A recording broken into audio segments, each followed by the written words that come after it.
गर्भ नहीं ठहरता, जिसको संतान नहीं होती, 19 साल 20 साल 25 साल 30 साल भी अगर संतान नहीं हुई है तो तुमरुका जी का नाम लेकर रजो धर्म के रजस्वला धर्म के 7वें दिन सफेद आंकड़े की जड़ लाकर पति पत्नी दोनों जाएं, सफेद आंकड़े की जड़ लेकर आए। रजो धर्म के रजस्वला धर्म के 7वें दिन जड़ को लाकर शिव जी पर से 21 बार घुमाकर तुमरुका जी का नाम लेकर शिव मंदिर में शंकर जी को देखते देखते ही लाल धागे में नारी उस जड़ को बांध ले और अपने परिवार के साथ आनंद में रहे। बाबा से विनती कर कर जाना, तुमरुकेश्वर, हे तुमरुका जी, मेरी झोली मेरी गोदी भरना। भगवान देवाधिदेव महादेव उसका गर्भ अवश्य ठहरा देते हैं। ये तुमरुका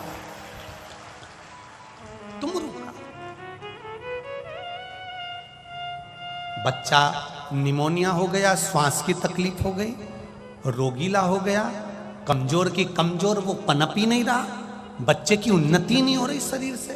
तुमरुका जी का नाम लेकर, तुमरुका जी का नाम लेकर मात्र जल चढ़ाना, उस जल का आचमन बच्चे को रोज करा। 15 दिन लगेंगे, बच्चे का शरीर विकास होने लगेगा और उसकी जो सांस की बीमारी है, निमोनिया है या बार बार सर्दी जुकाम, उसमें अंतर आना। ये तुमरुका है, साधारण नहीं है। क्या नाम है? जम के बोलो, तुम। ये सहज नहीं, सरल नहीं है, साधारण नहीं, तुमरुका। शिव तत्व को जानो।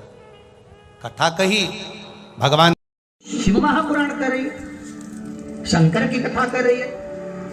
एक छोटा सा उपाय अवश्य करिएगा। मान लो आपको लग रहा है कि आपके घर में पितृदोष है, आपको ऐसा महसूस होता है, तो किसी भी नवरात्रि के पहले जो अमावस्या पड़ती है, चावल की कटोरी में एक कपूर का टुकड़ा रख दीजिए, मान छोटा सा, और कपूर का टुकड़ा रखकर उस कपूर को दरवाजे के बाहर कटोरी में ही, चावल रखी हुई कटोरी में ही उसको पितरों का स्मरण कर कर जला दीजिए।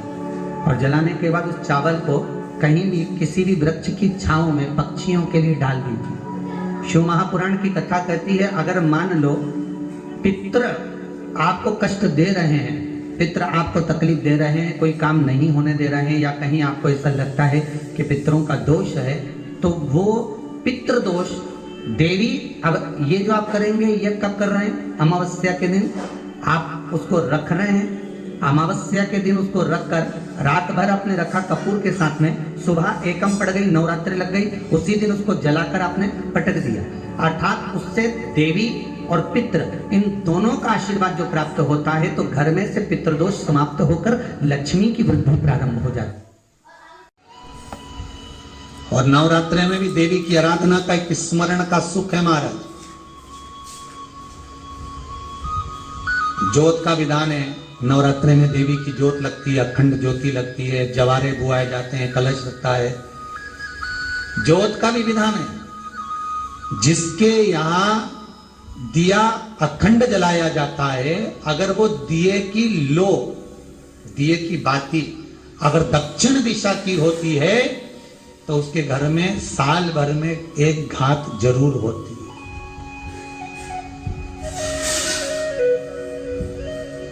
जो दिया अखंड जलता है, उसकी बाती का मुख दक्षिण का नहीं होना चाहिए।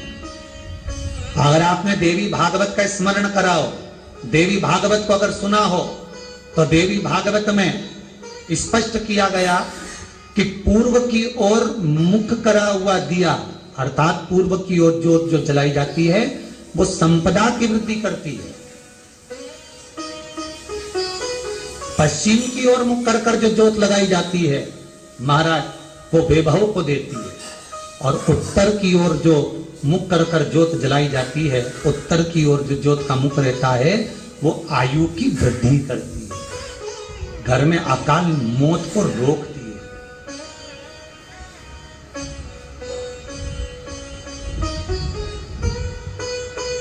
रात्रि का जो भाव तत्व है उसको भी अच्छे से समझ लेना। दक्षिण की ओर ज्योत ना लगाएं। अगर आपको लगाना है पूरब की लगाएं, पश्चिम की लगाएं या उत्तर की लगाएं। और जितने दिन महारानी जगदम्बा जगत धात्री दुर्गा भवानी, अब की बार माता जी घोड़े पर आई है। हर बार देवी बदल बदल के आती है, इस बार जो नवरात्रे आए वो घोड़े के आए। तो घोड़े पर जो देवी जी आती है वो समृद्धि को देने वाली आती है, लक्ष्मी की वृद्धि करने वाली आती है। जैसी घोड़े की रफ्तार होती है उस रफ्तार से लक्ष्मी घर में आती है। तो ये मत सोचना कि कोरोना महामारी ने हमको नीचे गिरा दिया या कोरोना महामारी ने रोक दिया, कमाई के स्रोत रोक दिए, धन रोक दिया। चिंता मत करना, मेरी मां जगत जननी दुर्गा भवानी अब की बार घोड़े पर आई है। साल भर में इतना धन दे देगी कि आपने पीछे के 4 साल में नहीं कमाया होगा, इतनी मेरी मां भंडार भर देगी। ये घोड़े पर आई है, कोई साधारण नहीं हो सकता। देवी भागवत में स्पष्ट किया गया, जब जगदम्बा मगर पर आती है उसका भाव अलग है, और जगदम्बा जब हाथी पर आती है उसका भाव अलग है, और जगदम्बा जब घोड़े पर आती है तो जगत को समृद्धिवान बना देती है, वैभव में कमी नहीं आती। अभी भले दुनिया के लोग अभी रोते हैं कि पैसा नहीं आ रहा, कोरोना महामारी ने सब तोड़ दिया, रोक दिया, पर चिंता ना करना, मेरी मां अगर घोड़े पर आई है तो उसका सुख आपको जरूर मिलेगा। एक जरा सी मिट्टी की दुकान भी अगर आप खोल कर बैठेंगे तो चांदी और सोना के बराबर कमाएंगे, इतना धन देगी वो मां। साधारण नहीं है मेरी माता। तात्विक सुख का आनंद देने वाली, लाभ तत्व प्रदान करती। और नवरात्रि में भी अगर आपकी कोई कामना है, आपकी अगर इच्छा है, आपका मन है, तो जगत जननी की आराधना करो। पति और पत्नी में अगर क्लेश है तो जगदम्बा के मंदिर में मक्खन चढ़ाओ, प्रेम बढ़ जाएगा। आपको लगता है कि पति कोई अन्य स्त्री से लगा हुआ है या परिवार टूट रहा है, तलाक तक पहुंच गया है, तो माता के मंदिर में आप ध्वजा लगवाइए, उस ध्वजा पर मक्खन लगाकर लगवाइए, आपको लाभ मिलेगा। महाराज, यदि आपको लगता है कि बच्चे बहुत ज्यादा अपशब्द बोल रहे हैं, मुंह चला रहे हैं और प्रेम नहीं रख रहे, तो माता के मंदिर में लाल पुष्प, लाल चंदन और लाल चूड़ी मां को समर्पित करिए, प्रेम बढ़ेगा। बच्चा कभी आप जी से कम नहीं बोलेगा, प्रेम की भाषा निकलेगी। मां जगत जननी की आराधना, जगदम्बा की उपासना। नवरात्रे में 9 दिन में से कोई एक दिन ऐसा ले लो जिस दिन कन्याओं का भोजन कराओ, साथ में उनको लाल चुनरी उड़ाओ या कोई लाल वस्त्र, लाल पूजन की सामग्री उनको दो, सुख मिलेगा, आनंद आएगा। चैत्री नवरात्रे का 5वां दिन रहा है, और मान लो कि आपके घर में किसी बच्चे की, लड़के की या लड़की का या मंगल विवाह नहीं हो रहा हो या शादी नहीं हो रही हो, या उस लड़के लड़की के लिए बहुत प्रयास कर लिया आपने, उसकी शादी हो ही नहीं, अथक प्रयास आपने कर लिया और उसका मंगल विवाह नहीं हो रहा, तो ये देवी भागवत में स्पष्ट कहा गया, देवी भागवत में वर्णन किया गया, देवी भागवत में वर्णित किया गया।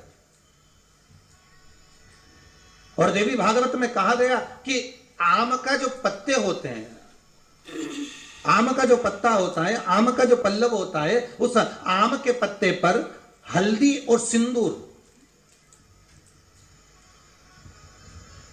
इन दोनों से स्वस्तिक का निर्माण किया जाए। देवी भागवत का संवाद है, बहुत ध्यान देना महाराज। जिन कन्याओं का विवाह ना हो, पंचमी के दिन, नवरात्रे की कोई सी भी पंचमी, मतलब जो पंचमी तिथि पड़ेगी, कोई भी नवरात्रा हो, चाहे वो 4 नवरात्रे में से, चाहे वो पौष का हो, अश्विन का हो, चैत्र का हो, आषाढ़ का हो, किसी भी नवरात्रे में आप कर सकते हैं। एक पान के पत्ते पर, एक ही पत्ते पर जो 2 स्वस्तिक बनेंगे, एक हल्दी का बनेगा, एक सिंदूर का बनेगा।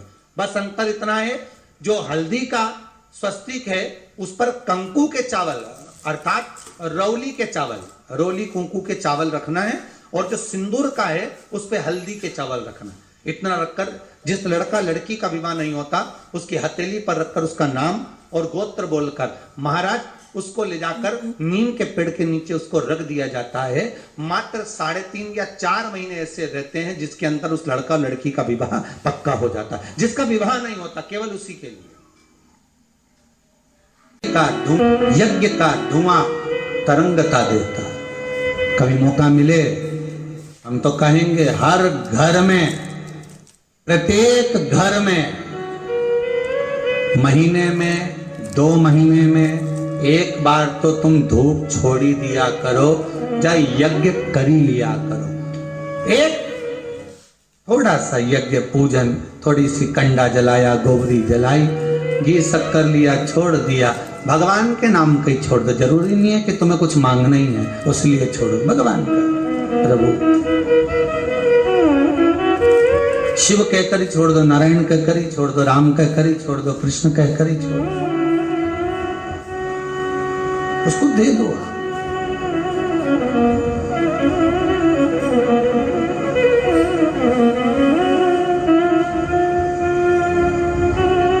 होना चाहिए एक बार महीने 2 महीने में यज्ञ का क्रम होना चाहिए।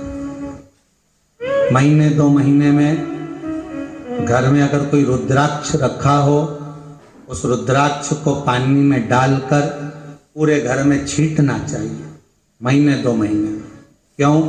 कोई गलत ऊर्जा हमारे घर में आ रही हो, गलत कोई पांव पड़ रहे हो, रुद्राक्ष का जल महाराज सर्व जगह छीट देने पर वो गलत जो ऊर्जा है वो एक क्षण में समाप्त हो जाती है। छीट देना।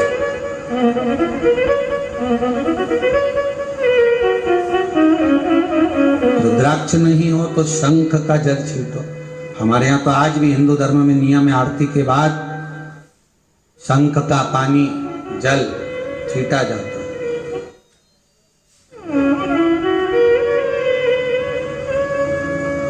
अथा रुद्राक्ष का पौधा घर के अंदर नहीं लगाया जाता। बेलपत्री का पौधा लगाओ, चल जाएगा घर के पीछे के भाग में, लेफ्ट राइट में। अभी कल या परसों कोई एक बहन आई थी, वो कह रही थी कि गुरुदेव बहुत राशि ठाट था, बहुत सुंदर, हमारा जीवन इतना बढ़िया चल रहा था, खूब भगवान ने कृपा कर रखी थी, पर एक ना जाने कोई हमारे यहाँ आए और उन्होंने कह दिया कि ये तुम्हारे यहाँ जो बेलपत्री का पौधा है, पेड़ है, ये अच्छा नहीं है, इसको कटवाओ। अब उन्होंने बेलपत्री का पेड़ कटवा दिया। कल या परसों की बात है, बहन लाइन में खड़ी हुई थी, बता रही थी। तो बेलपत्री का पेड़ जिस दिन से कटा, उसके दूसरे दिन से ऐसे नीचे आना प्रारंभ हुआ गुरुदेव कि खाने तक के लाले पड़ रहे। ये स्थिति